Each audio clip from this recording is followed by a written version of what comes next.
Umaga na naman mga koys. Siyempre makikita nyo na naman itong mukhang talong. Ay, joke lang mga koys. Ngayong araw nga na to mga koys, nagpaparis na yung mga ibon natin. Kaya ipapakita ko sa inyo kung sino nga ba yun. Pagbukas ko pa lang ng pinto mga koys, may nakita na akong itlog. So basag yun mga koys, kaya hindi ko na ipapakita, baka ma-violation tayo. Dito makikita nyo na at mapapansin nyo na ayaw talagang lumabas ni Brusco. Isa din yan sa dahilan mga koys, dahil meron siyang binabantayan na itlog dito. Kaya dito pumasok na tayo sa loob para mapalabas natin yung dalawang natitira dito.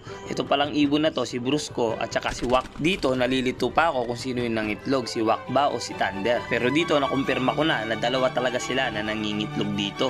Kaya naisip ko na isa sa mga ibon dito yung pwedeng maging kapares ni Wak. Pwedeng ito o pwede ding si White F mga koys. Dito kasi sa loob natin hindi balance yung naging gender ng mga ibon natin. Mas marami yung kak kesa sa hen. Sa totoo lang, isa lang talaga yung hen na natira dito. Walang iba kundi si Thunder. Ito nga siya mga koys, kung napapansin nyo, nakaupo siya dito at inaanap niya yung itlog niya. At dito bantay sarado siya ng kapares niya. Ito nga si Brusco. So nandito din si Pag-asa. So ito nga yung ibon natin na unang kumpirmado na nangingitlog. So nakita ko din yung pating itaas na meron din. So sigurado mga koys yun si Wak. Dito kasi mga koys, okay lang sana kung nagkakarera na tayo. So pwedeng maging motivation ng ibon natin. Pero based dito, hindi tayo kumakarera. At kung magpapatuloy na magkakasama sila at laging nasasampahan itong si Brusco, itong si Thunder, sigurado malalaspag yung hen natin. Napansin ko na din na nagbabago na yung itsura niya. Ibig sabihin, low condition na. Yan na nga yung nabasag. Kung nakita nyo mga koys, nandyan pa yung bakas. Kaya kailangan natin makagawa ng paraan para mapag-iwalay sila. So gagawan natin pinto yung motivation box birds natin. Sa ngayon mga koys, kung tinatanong nyo ako, hindi ko pa alam. Pero joke lang mga koys, gagawan natin to ng paraan. So sa mga susunod na video, itatry natin na makagawa. At kailangan natin magawa yung best natin para makondisyon itong mga ibon natin na to. Kaya hanggang dito na lang ulit yung video natin mga koys. Abangan yung mga susunod na video.